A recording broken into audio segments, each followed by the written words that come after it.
We're starting a chapter. We introduced it. Oh, whatever. We introduced it last class. We were discussing davening. We were discussing prayer.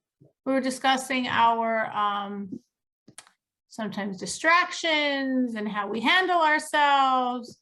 And we got some good tips on what to do. And now we are ready to learn the chapter. Excuse me. Yes, Sarah. Sorry for interrupting. Tonight and tomorrow is my father's 29th yahrzeit. Oh, wow. So I'd like to dedicate the learning. What's his name? Yitzchak Velvel Halevi ben Yudel Halevi. Yitzchak Velvel Halevi ben Yudel Halevi. Wow, wow, wow, wow. Well, I'm sure you have raised him so high through all the work you've done and your children have done and your grandchildren. So he's very blessed. Well, this year, because it's a leap year, we do twice. 2 yards. We do 2 yahrzeits. Yes, yes, that's right. You do. That's right. You do 2 birthdays. You do 2 yahrzeits. Exactly. Exactly. Wow, wow, wow, wow. Do you want to say a few words about him, sir, before we start? So my father, when I was a little kid, taught me a lot about Yiddishkeit.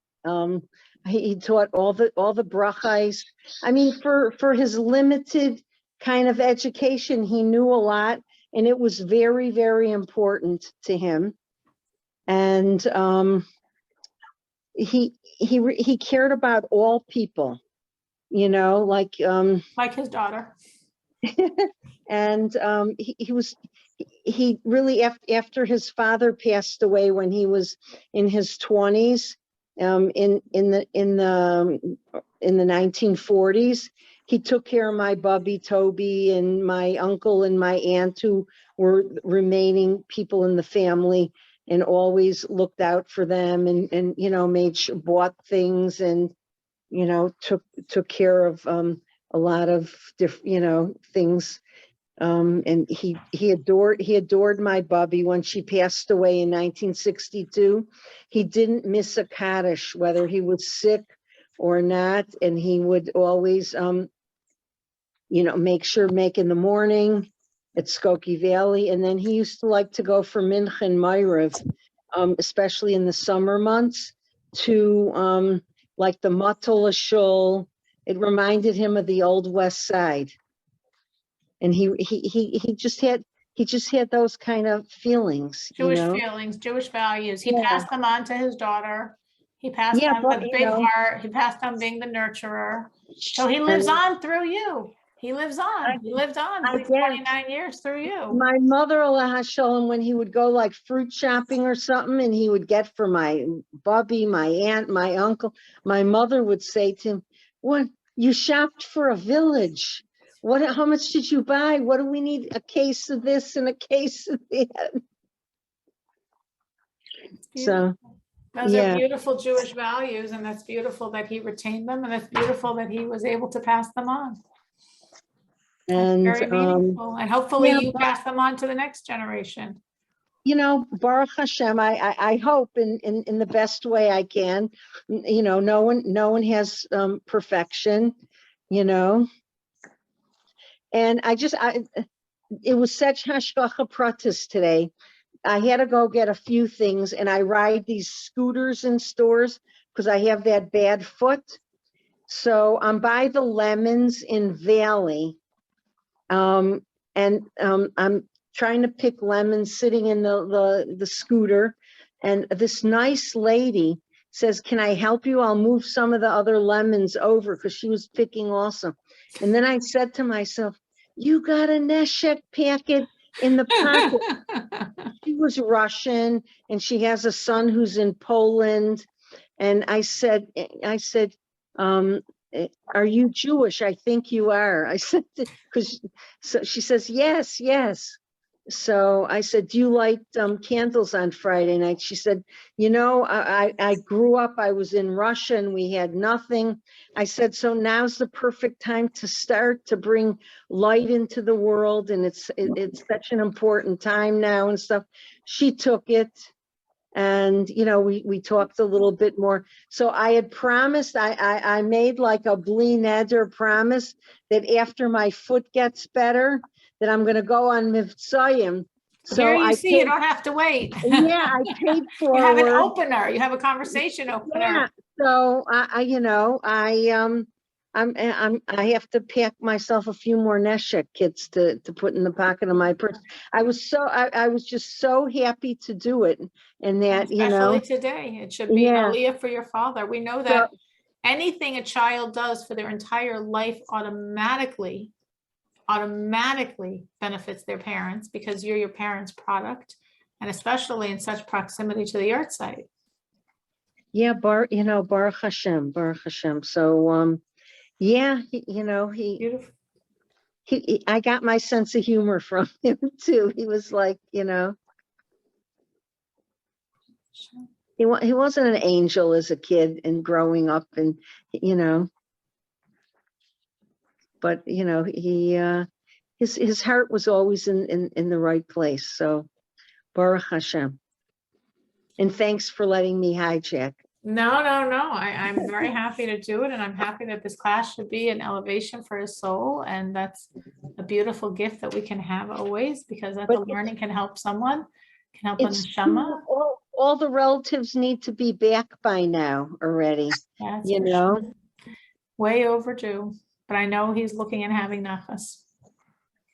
Yeah. And by the way, I got in the mail your son's brochure. It's me too. Fabulous. I got it today also. Yeah. So, and even when ours came yesterday, and when Eliyahu saw it, he says, "Wow, they're doing such great work. It's so fabulous." Baruch Hashem. I told my son I had a lot of nachas. Yeah, really. Baruch Hashem. What more can parents ask for than nachas? Yeah, for sure. Baruch Hashem. All right, so the hijack is over. We escaped the hijackers. So now we're going to start chapter 28, but that was very beautiful, Sarah, and thank you for sharing, and thank you for giving us a direction for the class tonight. You better mute me. We said, let's remind ourselves what this chapter is about. So if we're looking at the structure of Tanya, the first 17 chapters, the whole Tanya is based on a verse. It's so close to you to serve God. So close to you to serve God. That's what Moshe told the Jewish people. And we say, really? It doesn't seem so close to me. So we spent 17 chapters of Tanya learning how to develop and create a love and fear of God. Because if we have that love and fear in place, this is the whole premise of the author of the Tanya, the Alter Rebbe, the founder of Chabad Hasidus. If we have that love and fear in place, everything else flows naturally. Of course, if you love, you want to give. If you love, you want to be with.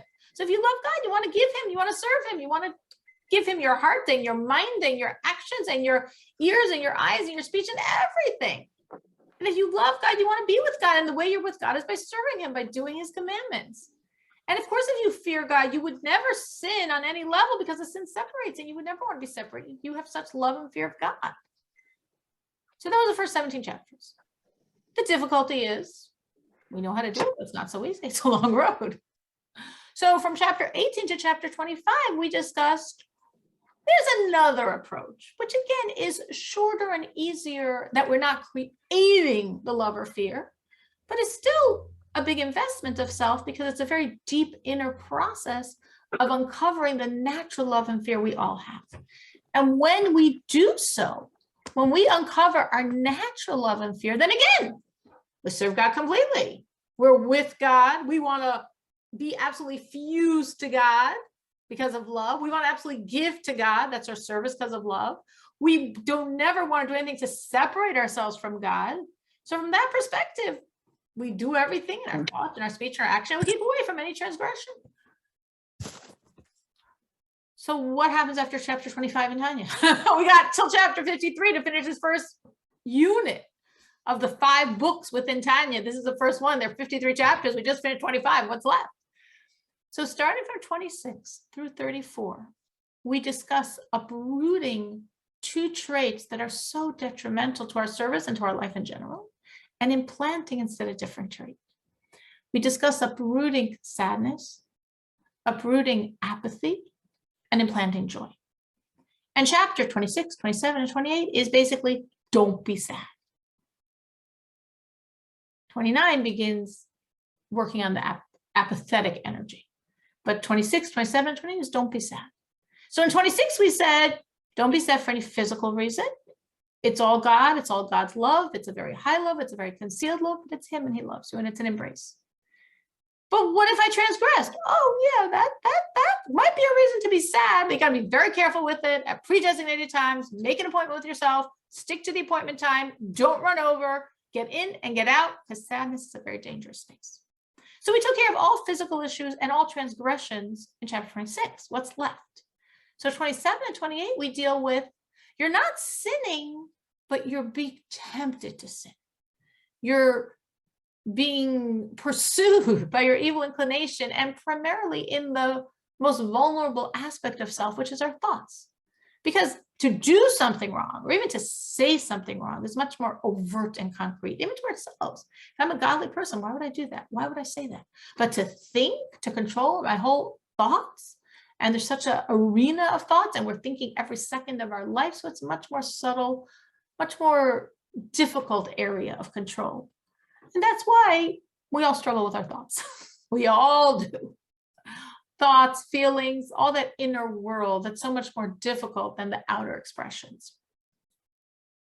So since we're talking about a very holy person who actually never sins, in 27, we're discussing him being tempted to sin in his thoughts during his normal day, where we said, rejoice. This is awesome. You're serving God. You're giving him a pleasure that a perfect tzaddik, the greatest, most godly Jew, can't give him, because they're not tempted, so they can't control their thoughts. Me, I'm tempted. I can control. I can fulfill a commandment called thou shalt not stray after their eyes and hearts. The tzaddik can't. He's never tempted to stray. I can fulfill, you shall make yourself holy. The tzaddik can't. He is already holy. I can crush the evil inside myself, allowing God to crush the evil in the world. I can give God such tremendous elevation, such tremendous nachas, such tremendous pleasure with me, such an elevation like nothing else, which draws down such great, great help in my own spiritual journey. So this is an amazing opportunity. You're sad that you're being tempted? What an opportunity to give yourself and God so much. That was chapter 27. But when we come to chapter 28, we're talking about the same issue, but in a very different context.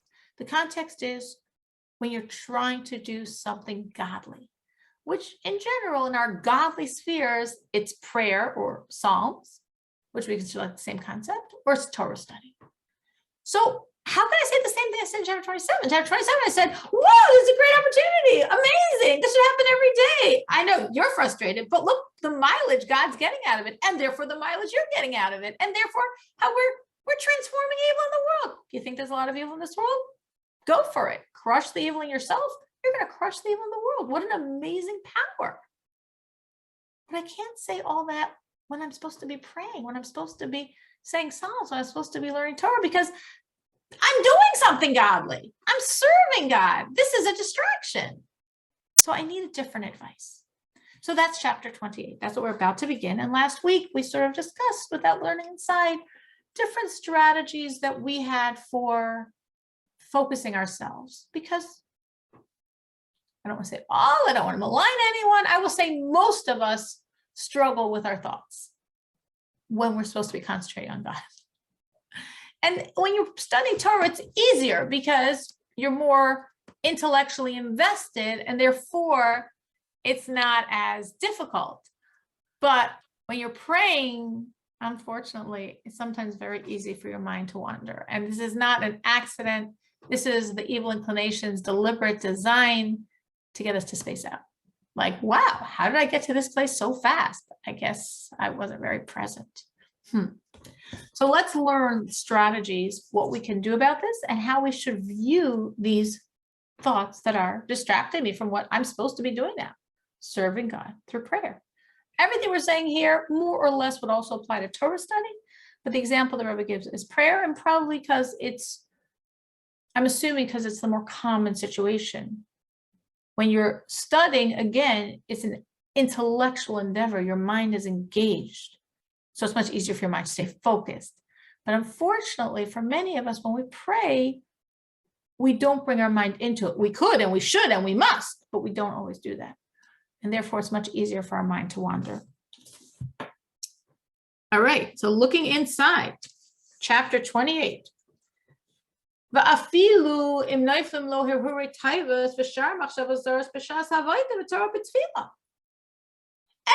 we said before was if you're being tempted to think the wrong thing in your natural, mundane life, at work, in the house, in transit between the two, on your Zoom. But now we're talking about a different situation. Now we're saying, but what if these thoughts, these desires, these foreign thoughts coming from your evil inclination, feelings coming from your evil inclination, what if they're attacking you when you're trying to serve God, when you're trying to study, when you're trying to pray, when you don't want this distraction? I'm serving God. Don't say, oh, this is beautiful, you're serving God. I am serving God, and this is taking me away from my current service. So that can't be the right answer here. Because when you serve God, b'kavana, we're supposed to be serving God with intention. We're supposed to be present. We're supposed to have our minds focused on the meaning of the words, which is a great anchor, so you don't go, off to China in your brain. And our hearts, kavana, intention, means a mental focus, which at least means understanding generally what you're saying and being aware that you're saying this to connect to God. And it's also an emotional focus. When we pray, our minds and our hearts are supposed to be involved as well. Kavana, again, kavana means intention. So most people think of it as like a cerebral pursuit, which it is. Again, I need to know in general the meaning of the words. That's called intention. I need to have some focus of the why. I'm doing this to connect to God. I'm doing this to serve God. I'm doing this to give to God. I'm doing this to refine the world. I'm doing this to elevate my soul. I'm doing this to bring the redemption. Any of those are the why of intention. And there's also the heart of intention, which means a love and a fear of God.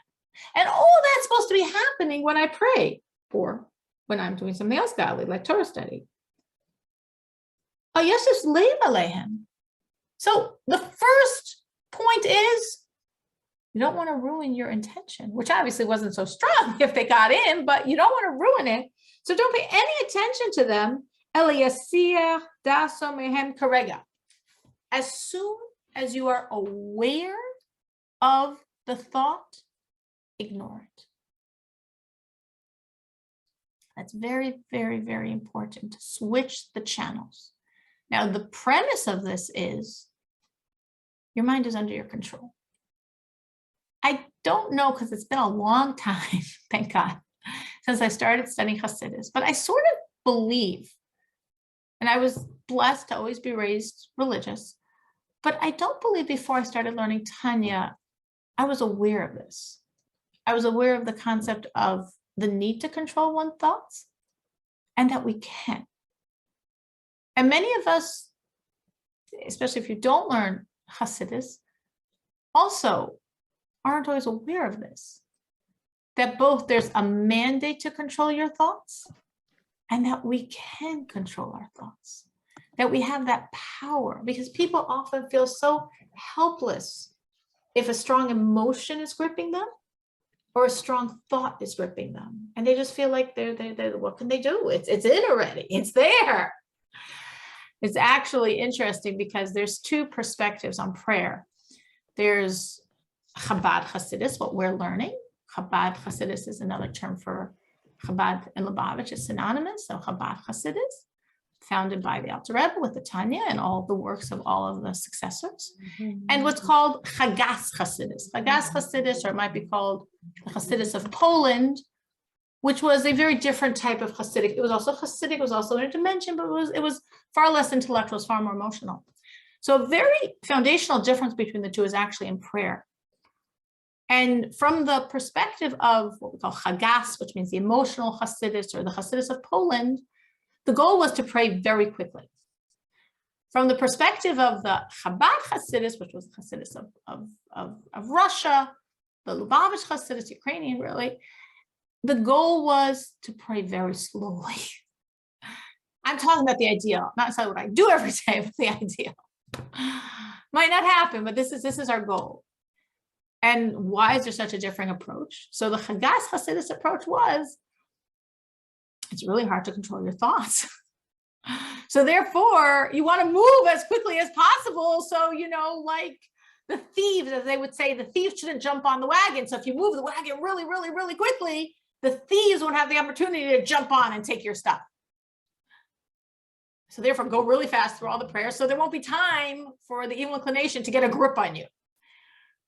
And Chabad Hasidus said, but we have a different problem. We think the thieves are already on the wagon. We already have our evil inclination planted in our brain, planted in our heart. So however fast we go, it's our good partner. So we need to go slowly and deeply to extract and remove thief by thief, the thoughts, the emotions, all the foreign elements, to really, really, really utilize this opportunity to talk to God. So the Rebbe is saying, you can control your thoughts. You must control your thoughts. So when you're praying and something comes in your mind, you have the ability to change the channels. You can change the channels of thought. And of course, it's an idea that we discussed many times in Tanya. We started speaking about it first in chapter 12.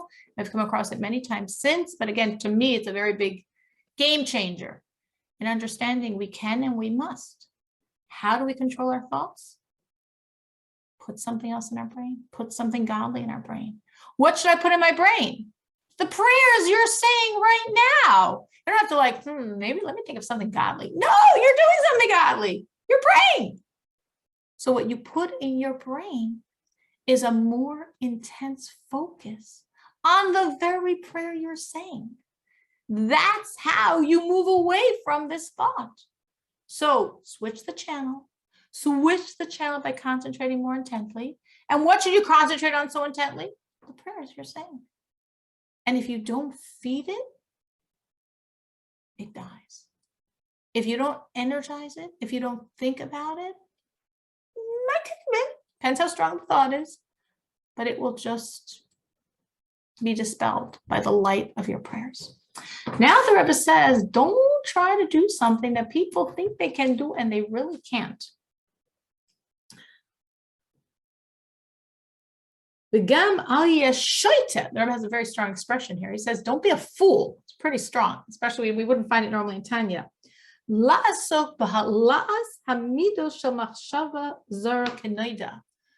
To elevate the emotions which are the root of this negative foreign thought, as is known. Because the only one that can do something like that is that tzaddik, that perfectly godly, righteous individual. Why can he do it and I can't? Because he's not dealing with his own thoughts. He's dealing with yours. He's dealing with someone else's. So let me explain what the Rebbe is referring to here. I have to give a little bit of background to understand this idea. We have inside of ourselves two souls, a godly soul and an animal soul. So we sort of think of them simplistically as I've got a godly soul, and then I have something separate called an animal soul, and of course they're at war, and we're actually going to discuss that later in the chapter. That's not really what's going on. You are a godly soul. You are a piece of God.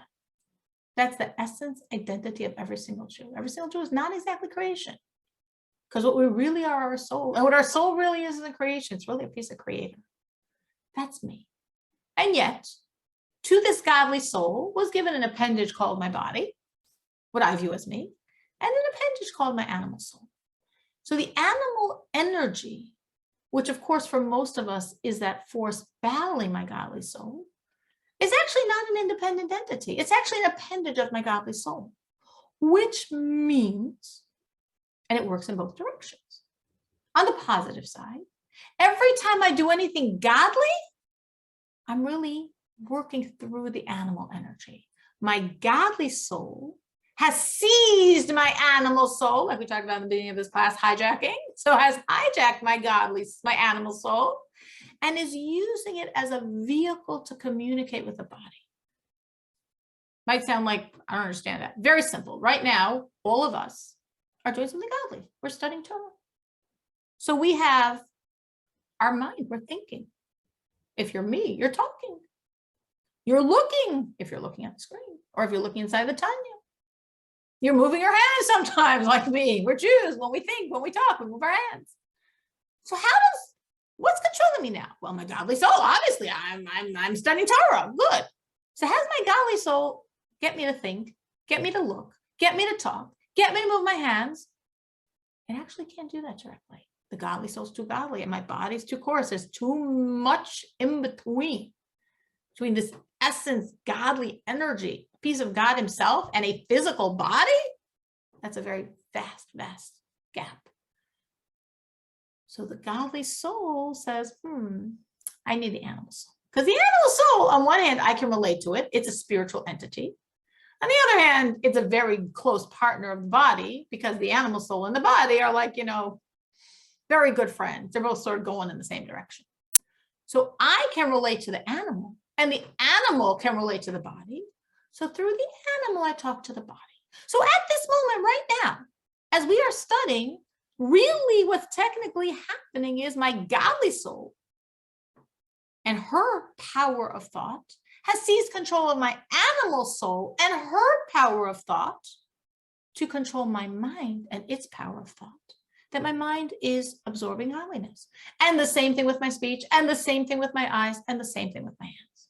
So anytime the godly soul is impacting the body, which it's doing, it's in control every time you're serving God. Every time you're doing something godly, like Torah or the commandments, or anything for the sake of God. The godly soul, through the animal soul, reaching the body. And this is a very positive process, because this bit by bit refines the animal soul. It's part of serving God. On the other hand, conversely, what if the animal soul is in control? That sometimes happens. Well, the animal soul actually is doing the same thing in reverse.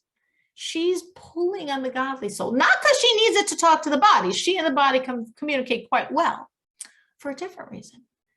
Because the godly soul is the power. She's not the power. She's like a moon compared to a sun. She's a pale image. So when she's in control, what she's doing, because she's seized control of you, because you've allowed her to, it's not it's with your permission, with your choice, my choice, your choice. The animal soul is pulling now on the energy of the godly for wrong. So very simple example. Again, it might sound more complicated than it is, maybe. If I'm right now loving the wrong thing, if I'm right now fearing the wrong thing, I'm supposed to love and fear God and things that are godly and things that connect to God. But if my love is the wrong direction, my fear is the wrong direction. What's really happening is the animal soul is pulling on the godly soul's ability to love, to empower her foreign love. Pulling on the godly soul's ability to fear, to empower her foreign fear. So right now you're in the middle of davening. And again, we're gonna make this very simple. A wrong thought, a wrong feeling pops into you, and it's a wrong, both because I'm davening, so I shouldn't be going anywhere but for God, and also just because it's wrong, a wrong love, a wrong desire. So a person can say, let me be smart here. I've learned enough Hasidus to be very knowledgeable. If I have this foreign love, it means in its roots, it's really from my godly energy, abducted. So what I need to do is strengthen my godly love. And then when I strengthen my godly love, that would remove the power from my animal, and that would therefore fizzle out this whole negative energy, this whole wrong thought. It's a balloon I just popped. What a great idea. The Rebbe says, not exactly. In theory, it's a great idea, but you can't do it. Why can't you do it? Because you're under the control of your animal right now. That's why you're having this problem. If you're purely under the control of your godly, if your godly is reigning supreme, you wouldn't be having these thoughts during prayer. You wouldn't have these thoughts at all, actually. Okay, within prayer, you could have two types of inappropriate thoughts. You could just have a very neutral thought that is not a problem at all, except you're praying. Like, oh, I have to remember to put something on my shopping list. Is there anything wrong with remembering to put something on your shopping list? Probably not. You're not stealing it. It's not kosher. It's probably something you need for Purim. Nothing wrong at all. But you're praying. That's why it's wrong. Or you could have a very, very wrong, inappropriate, forbidden thought. And it's during the time of prayer. You got a double problem. And sometimes people find, again, if it's the popping in your mind, things that would be fine during the day, but now you're praying, obviously it's just coming designed to distract you. But sometimes people find in terms of the inappropriate, wrong, foreign thoughts, they might sometimes find they're more attacked during prayer than they would be normally. Normally these thoughts don't come into their mind, but when they're praying, whoa, they're vulnerable. That's when they're under attack. They're doing something very important, very godly. There's so much godly potential to connect. And that's why there's so much energy from the side of evil to harm that connection and defile that connection more than otherwise during the entire day. So we have these thoughts and we're thinking, if I strengthen my godly, then I'll weaken my animal. The Rebbe says, don't be a fool. You're under the control of your animal. It's like you're in the mud. You can't, when you're going to pick yourself up by your hair, by your shaitel. That's how you're going to lift yourself out of the mud. You can't do that. Who can do that? Someone not in the mud. Someone not under control. So me, if I'm having these thoughts, inappropriate because I'm praying or inappropriate in general and I'm praying, I can't refine them in their source. I'm under their control. But someone else can. And that's actually, we're being taught here, one of the jobs, one of the services of the tzaddik, that perfectly godly person that I'm connected to. The idea of a rebbe. A rebbe, a leader of the Jewish people, obviously has many jobs. And we learned earlier in Tanya that one of his jobs is just in a natural way to be the conduit from God, for the godliness to flow to every Jew. He also has a job to help every Jew. Obviously, very often we're proactively eliciting it. We're turning, we're asking for the help. And sometimes it's just, we're in a tough situation. And that's his job, to reach out and help us. The Rebbe actually says that, disclosed to us, that one of the jobs of a Rebbe is to think of every one of his followers. The Rebbe says, like, if you wake up in the morning and just have this arousal to be good, to be closer to God, you feel so much more spiritually inspired, you should know the Rebbe was probably thinking of you, because that's one of his jobs. So here, if a Rebbe notices, if a Rebbe senses, if a Rebbe feels that one of his followers is in trouble because he's under his animal and he's not succeeding in extracting himself, the Rebbe could step in and do this work of strengthening that parallel opposite energy in the godly soul. And if that's strong, then it will remove itself from being the root of this negative animal energy, and the whole animal piece will fizzle away. But he can do it because he doesn't have these thoughts, but I can't because I do. So what can I do? Change the channels. That I'm capable of doing. Change the channels, focus more intently on my prayer, and in that way, ride out the situation. So we said the tzaddik, because it's not his thoughts, he can do this. But someone who the thoughts that are coming to his head are his, from the element of evil in his heart in the left side, how could he possibly elevate it when he himself is tied below? So don't try it. So here the Rebbe is saying, you're praying. And you have this distraction. And you're going to remove your thoughts from the negative. You're not going to fight them. You're going to switch the channel by concentrating more intently on your prayers. Switch the channel by concentrating more intently on your prayers. So a person could say, okay, I'm going to do that. But as he's trying to do that, you know what happens? He starts feeling very bad. Even before he does that. Just like, remember in the previous chapter, the person felt so bad. I don't get it. Why am I not at tzaddik yet? Why am I still suffering this way? Why am I still tormented by these thoughts? That was the previous chapter.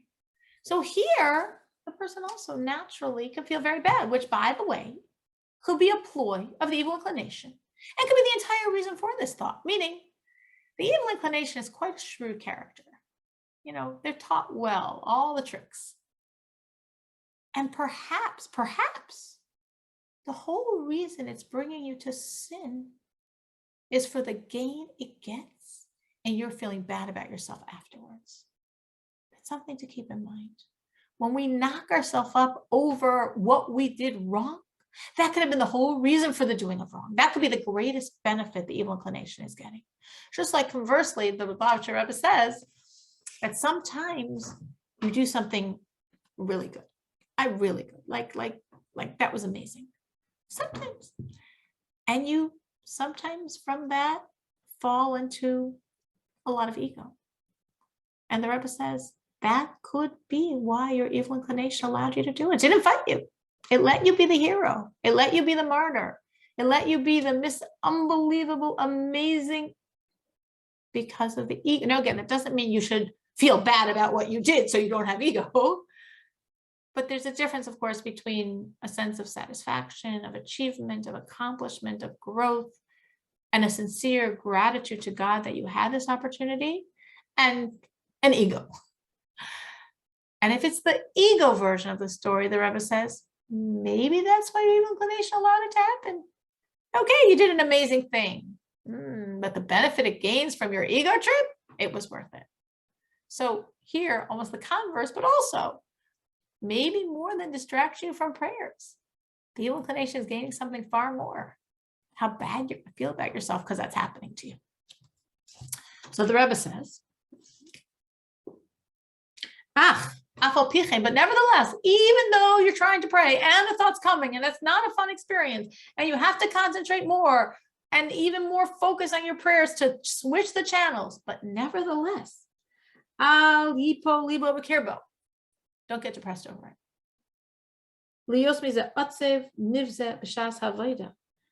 To be fallen, feeling so downtrodden and feeling so sad during this time of serving God.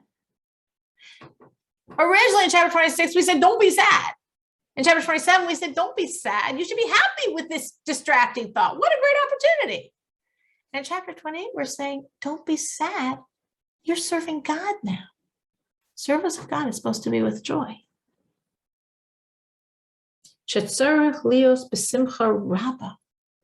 When you serve God, you should be very happy. So when we have this opportunity, and it's a gift, and maybe you don't always have it, so when you have it, you appreciate it, or maybe you have it all the time, or maybe you discipline yourself to have it all the time, but you forget to feel this is a gift. It's a gift we can pray. It's a gift we know we're supposed to pray. It's a gift we know how to pray. It's a gift we have the time to pray. It's a gift we create the time to pray. I'm talking to God directly. And of course, I talk to God all day long. I'm sure many of us do. But in this ritualized way, that's a gift. It's a gift we can say Psalms. It's a gift we know to say Psalms. It's a gift we have a Psalm book. It's a gift we know the value and power of Psalms. Not everyone does. It's a gift we can study Torah. The Torah we can study now, our ancestors, most of our ancestors didn't have that access at all. It's such a gift. So we're supposed to rejoice in the gift. Actually, the Rebbe discusses this, the Alter Rebbe discusses this, it's discussed throughout Hasidic thought, and it's discussed in other places as well, that the joy in our service is the real testimony to God, how much we value him, how much we value God and our relationship with him. Because if you're serving God picture perfect, but lifelessly, without joy, without a feeling, without an excitement, it sort of gives God the message that you don't really appreciate it. It's not really so special to you. It's just, he's God and you're, he's powerful and you're giving in and you don't want to get in trouble and you know the list and you're doing it. So that doesn't feel so great. But when you are appreciated and you're excited and you're like, wow, that I studied today and my mind was really involved. Wow. That I had the opportunity to pray and I prayed and I was focused. Wow. It feels so good. You're so happy because you know this is a gift. You know this is an opportunity. You know it's a privilege. So that's why it's so important to be joyous as you serve. And actually, as we learned in chapter 26, that we're told that when one serves without joy, it's almost like they didn't serve. Or to put in the positive, Hasidus says that when you serve, when you do the commandment, when you study the Torah, when you pray, you're drawing down a godliness. But the godliness drawn down by your joy in the service is far more powerful than the godliness drawn down by the service itself. It's that significant to God. So it's worth it to stop, breathe, and appreciate the gift. So therefore, the Rebbe is saying, wait a minute, you're praying. Now again, last chapter we said, you're upset. That's ego. You think you should be the tzaddik by now. You should be perfectly righteous because if you accepted who you are, you would understand that you get these thoughts. You don't understand it's a service of God. But now we're saying something different. No, it doesn't make a difference if I actually sin a number of times a day. I don't want to be doing this when I pray. Now I'm talking to God. And if I get upset by it, I'm really destroying my service. Because I'm talking to God. I should be so happy that I have the opportunity to talk to God. You know, I think sometimes, like if we were only allowed very rarely to talk, we'd really appreciate it. But God says, I want you to do it 3 times a day and appreciate it. And if we appreciate it, it means we're happy. So therefore, the Rebbe says, you don't have the luxury, if you want this luxury, of being upset that you had this thought that distracted you, or you have this thought that you're struggling with. You have to just purely be happy because I'm serving God. And that's a gift. And I appreciate the gift.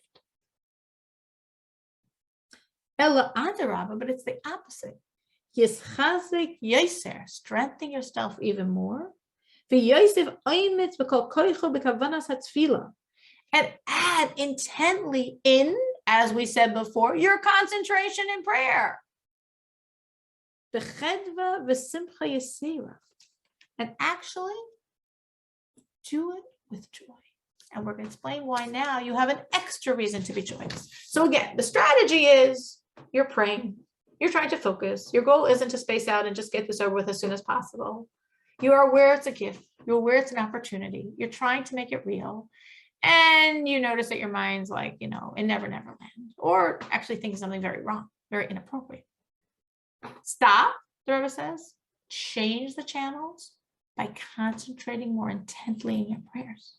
So actually, this thought is helping you. You were concentrating. I mean, let's say, hopefully you were concentrating. But because of this thought, you're concentrating much, much, much more. Your intensity, as we discussed in the beginning of tonight, the intention in your mind, your awareness of the meaning of the words, your focus on the why. Why am I doing this? I'm talking to God. I'm connecting to God. Your emotional connection, your love and your fear, all that has to get so strong, because if it doesn't, that thief that seized control of your wagon, it's going to be having its way. But if I so intently concentrate, I threw it off. So it's like my survival technique. The only way I can now pray properly is by praying much better than I was praying before. So really, the foreign thought or the foreign emotion is actually a tool to bring me closer. And a lot of times life does that to us. If we think, for a moment, obviously, it's tonight, tomorrow night's Purim. I mean, that's the story of Purim, right? Haman's ruling the show. Achashverosh is ruling. They have this evil plot. They are nothing. They are puppets. You've probably seen puppet shows of Purim. They were puppets to start with. The puppeteer is God. He's the one pulling the strings. He's the one, as if, giving Haman and Achashverosh such power. Why? so the Jews would turn to him and get closer and deeper than ever before. And they did. We did. Our sages say we finally accepted the Torah. We were given it 1,000 years before. But when did we really take it? 1,000 years later by Purim. Did we start off so holy? Not at all. Not at all. That was the problem. We didn't. Assimilation. The first time it struck the Jews was right then. Ate from the party.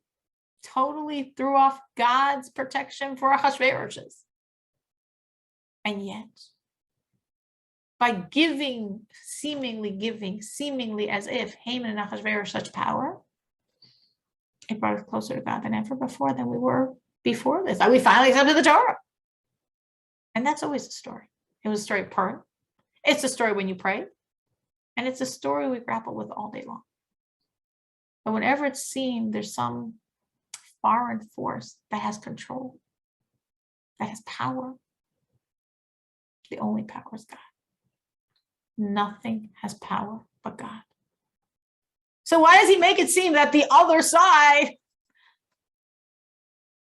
just a ploy, just a tool, just a way to get me to do my work and to grow and to be closer to him than ever before? So the Rebbe says that when you're praying now, of course, you were joyous when you were praying originally because, hey, this is a great opportunity, this is a gift.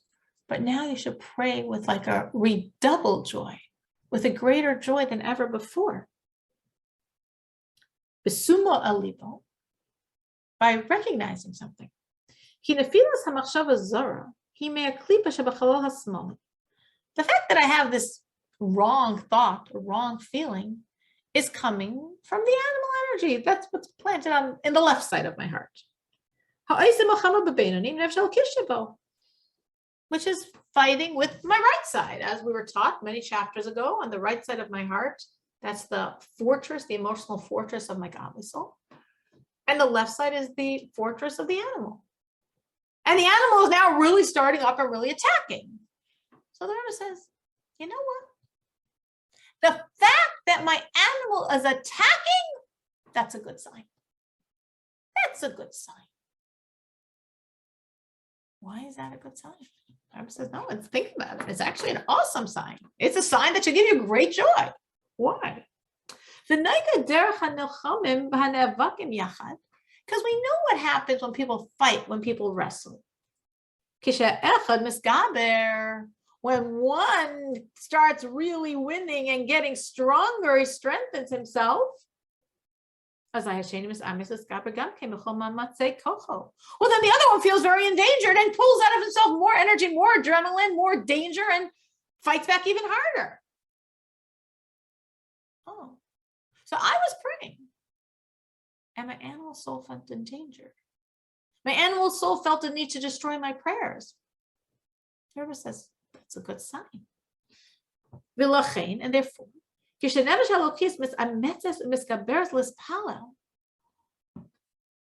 when the godly soul is really activating herself, is really pushing herself to pray strongly, well, then the evil side feels very endangered, and she also works hard. To distract her, confuse her, to make her fall under these foreign thoughts. So the fact that you were challenged is a sign that your animal soul felt endangered. Why did your animal soul feel endangered? Because you were doing a good job. Now, the Rebbe clarifies on this, that this means in the more the beginning stages of our prayers. If we're really in the depth of our prayer, like, by this, if you started from the beginning, we say by the Shema Shmona Esrei peace. We can't really say that. By then, you should have a pretty firm grip on the situation. But definitely in the beginning, and this is a global thought, it doesn't only apply for prayers. When you're trying hard, that's when the animal soul feels endangered and tries also. I'm sure we've all noticed that phenomenon. So don't feel bad about yourself. Oh my gosh, I'm such a washout. I'm such a loser. I can't even pray properly. I thought I was trying today. This was me the day I was going to diet, and boy, did I eat. This is me the day I was praying, and boy, did my mind travel far. Ever since, It could be you were very tempted because you were doing a good job. And that's why.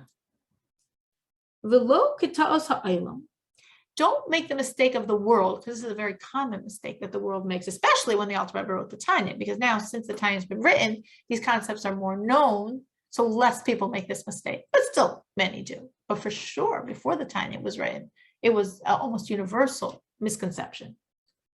That they make the mistake, to prove, from the fact that I was trying to pray and I had these foreign stuff in my brain and my heart, well, my prayer was pretty meaningless, pretty worthless. Because if I was praying properly, if I was really doing a good job of it, well, these thoughts wouldn't have fallen into my brain. That, the Rebbe says, is a mistake. The person's tried. He didn't succeed. And he feels like you feel sometimes when you try and don't succeed. How do you feel when you try and don't succeed? Let's hear some other voices besides mine. What do you tell yourself? If you try, like here, this example specifically in prayer, it could be in anything. You try and you don't succeed. How do you handle that? How do you feel?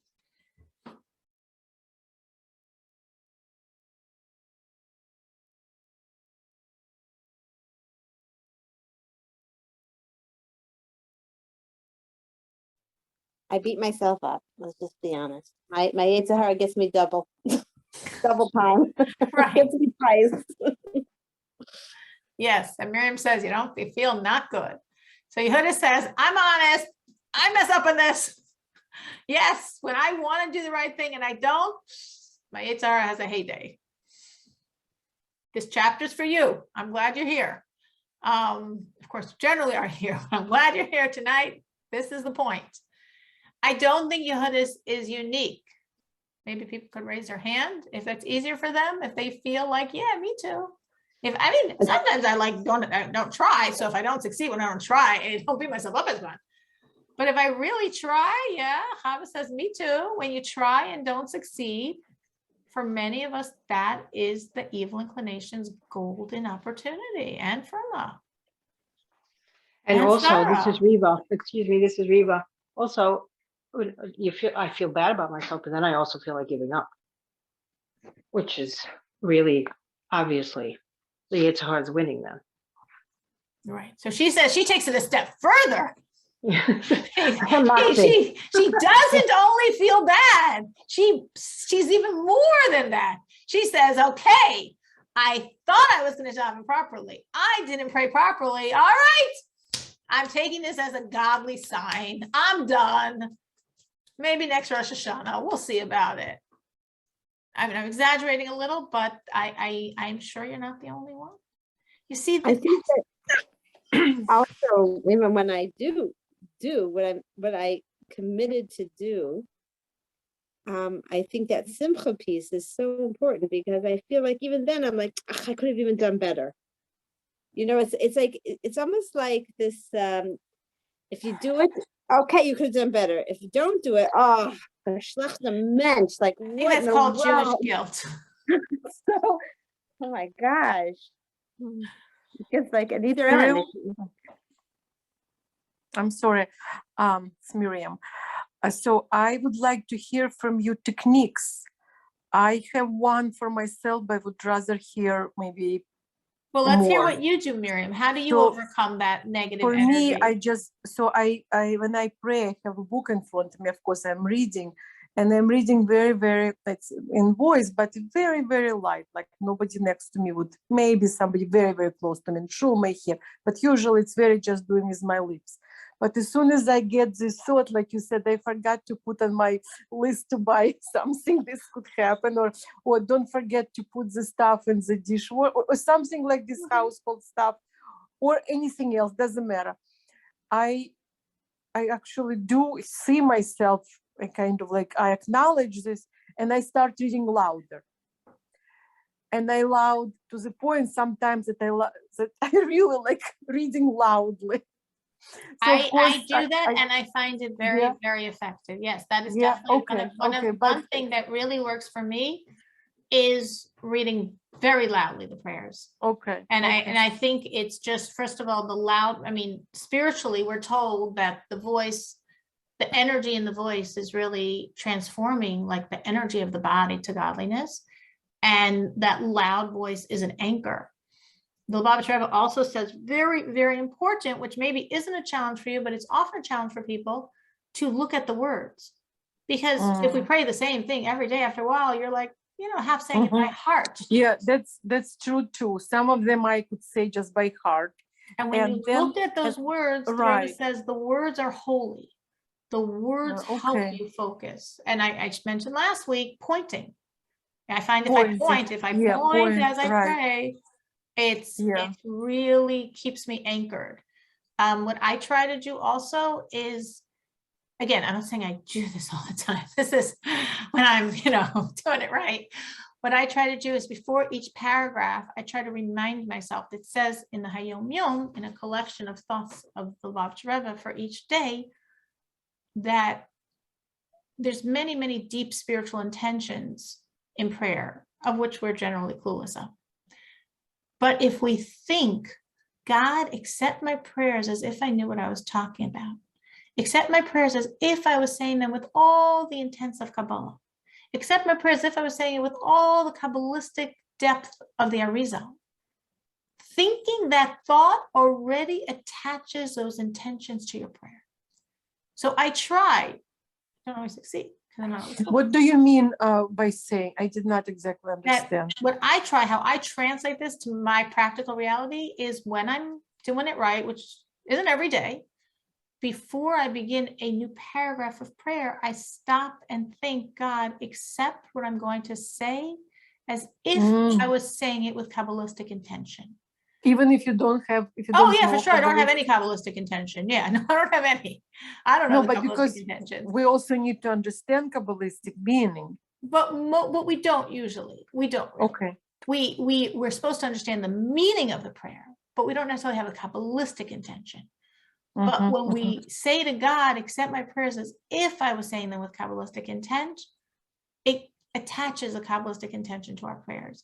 And generally, what we're required to know, ideally, is the meaning of the prayers. Now, again, that might not mean you understand every word, but in general, in your brain, you understand what you're saying. And obviously, the more your mind is engaged, the more you're going to be focused, and the more you're not going to, be traveling to outer space as you pray or remembering your shopping list. So the more you can focus yourself on what these words mean, the more it anchors you and helps you. We're told that it helps to pray in the same place every day, ideally like in front of a wall or something, not that you're going to see the whole room in front of you, not distracting. I understand. I actually found, I always find the special place that I'm not distracted and nothing that could be not nice or not, let's say, something that was not supposed to be on that wall. Exactly. So, yeah, that's true. Exactly. And well, to give you one final tip from the Rebbe, what the Rebbe says is that, and this I find very practical. Sometimes I do it again, not always, not lately, but sometimes I've done it. The Rebbe says that if you really pray with intention, a person can say, well, if you're praying anyway, pray with intention, which makes sense. At the same time, you could say it takes a lot longer to pray when you pray with intention. So the Rebbe says, divide your prayers up and every day focus on a few more pages in the prayer book with intention. So let's say the first day of the week, you pray the first, whatever, I'm making this very, simplified just to show the concept. The first 10 pages you pray with intention and the others you did okay. The next day, take the next 10. The next day, take the next 10. And it could be 5, it could be 2, it could be 15. I'm just picking a number. So you don't have this onus of, oh my gosh, every minute I have to be so focused. We're an ADD generation. It's really hard for us.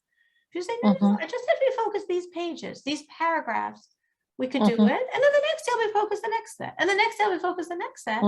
So over a course of a week, 2 weeks, you'll pray all the prayers correctly. It's just going to take you time and then you're going to get through all of them.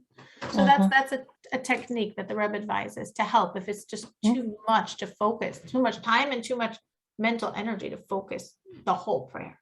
But what we were discussing before Miriam asked that question it's just this point, and I guess we'll end at this point because it's late, but that this strategy of evil to get us to beat ourselves up over what we're doing. We wanted to do good. We tried to do good. We fell on our face. It happens. And then we feel so bad about ourselves. That's evil inclination incarnate.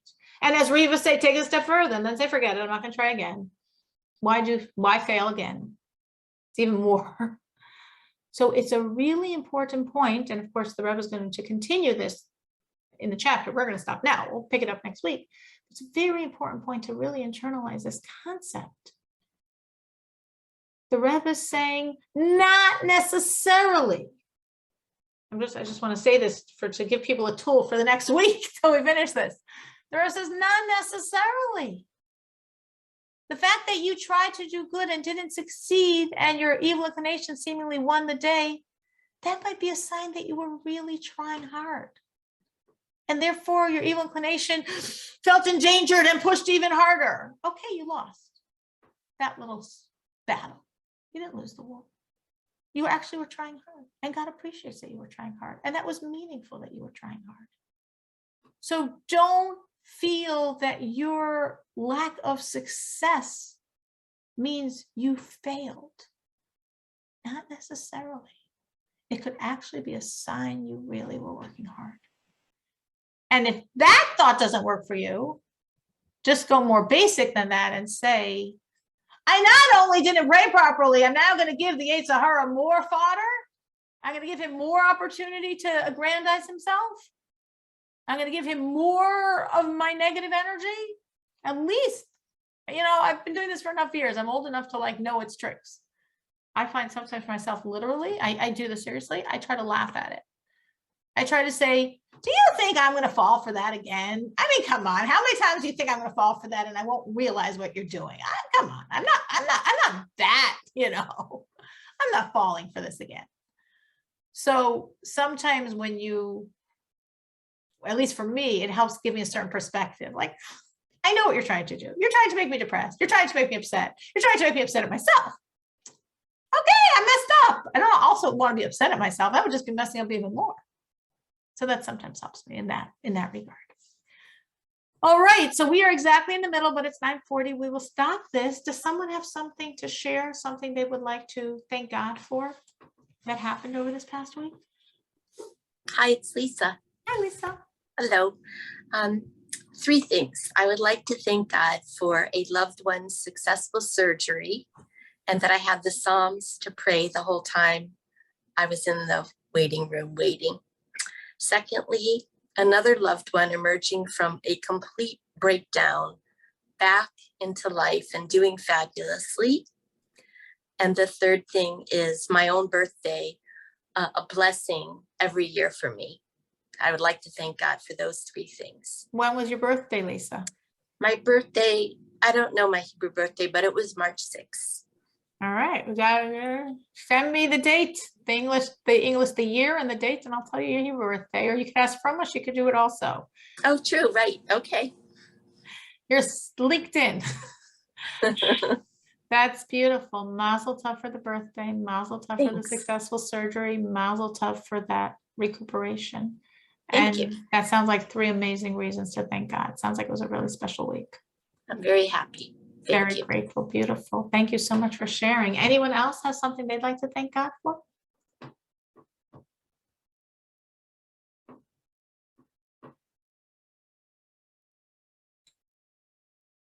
Well, we're coming to Purim. We're supposed to, at this point, pull out our Basuras Hagula. I brought the book, but I'm thinking that it's really,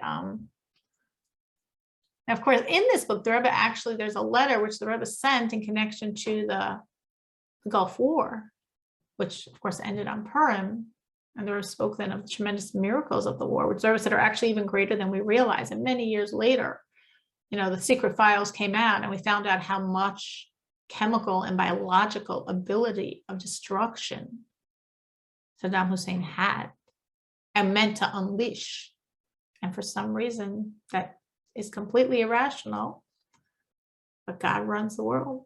He didn't. Not one chemical warhead, not one biological warhead was shot at Israel, or for that matter, anywhere else in this Gulf War. So there's, as the Rebbe says, more to thank and more miracles than we're even aware of. And that's, of course, always true. But just when we're looking at Purim, Purim is, in a sense, the most Mashiach holiday we have, because we're told it's the only holiday that will still be a holiday, still be celebrated as something unbelievable in the times of the redemption, the times of Mashiach, because then every day will be a holiday. So we'll have Passover. We'll have a lot of help to clean, but we'll have Passover, and we'll eat the matzah, and we'll have Shavuos, and we'll have sukkahs. We'll sit in the booths. But every day is so special. So it's another beautiful day in our beautiful world and our beautiful life. But Purim's beyond that. And that's why it's the Mashiach holiday, because it's actually a holiday created with Moses, with Moshe's energy. We're told that Haman, again, just a perfect example of what I was saying before. Haman thought, oh, I'm going to destroy the Jews on Adar. That's his poor. That's his lot. That's the name of the holiday, his lots. Why are we naming our holiday from his tool to destroy us? Because within the poor was God's lots, the Goro, God's energy. As we said, God setting the stage both to inspire us to become closer than ever before, and specifically that it should be an Adar. Because then we have the energy of Moses. He remembered that Moses died in that month. What he forgot is that Moses was born in that month. And truly, we're told the energy of Moshe, the energy of Moses, is what created the holiday of Purim. And that's why, even in the times of Mashiach, it will still be a holiday. And the only one we're going to have on that level. Because Moses is eternal, his handiwork is eternal, his holiday is eternal, and therefore Purim is eternal. I just want to make a little practical note, which I will, God willing, also post tomorrow. Purim is a time of salvation. And we're told that the salvation, the energy always continues at a stronger point than ever before. Every Passover, we have the opportunity of Exodus. Every Shavuos, we have the opportunity to once again get God's Torah. Every Sukkot, we have the opportunity to tap into joy for the year. In Purim, we have the energy of salvation. And therefore, it's really important. It's a bit of a busy day, but it's important to try to remember to use that energy, and especially during the time of the reading of the Megillah, both at night and by day. You're supposed to hear the Megillah twice. It's very important to hear the Megillah twice. Very important to listen and hear every single word, not talk and hear every word. And as you're listening to every word and listening to the blessings, we're told you're also supposed to pray.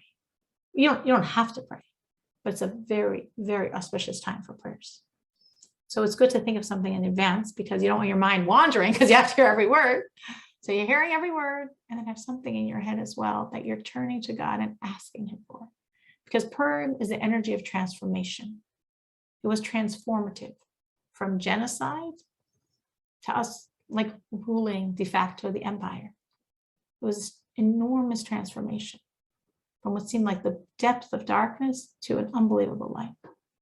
And we can create those transformations also. And that's why we do it by doing God's will, doing the holiday, rejoicing in his holiday, knowing it's a special opportunity to have a certain level of connection to God, an almost messianic level of connection to God. Not like Yom Kippur, which is compared to, where we're so holy that we're just praying all day, but we're so connected that as we eat and drink and celebrate and party, we're so one with God. And it's such a beautiful opportunity to create salvation. So I hope everyone has a very, very, very, very joyous Purim. Thank you so much for joining. And I hope Sarah's father, I know Sarah's father is shepping so much nachas from his amazing daughter and granddaughters and great-grandchildren, and everything they are all doing is surely giving him such joy and such elevation. Mirz Hashem, we should get them all back. That's Amen. the real thing. Amen. Thank you. That's the real Thank thing. you Thank for letting me do this in the class. I can't tell you how much I appreciate it. We miss your popcorn. Okay. Soon, Mirz Hashem. Mirz Hashem. Of Freilich and Purim. Thank you so much for joining. Freilich Purim, everybody. Be well. Forum, everybody. Happy And may the whole world be filled Bye-bye. like that. Bye-bye.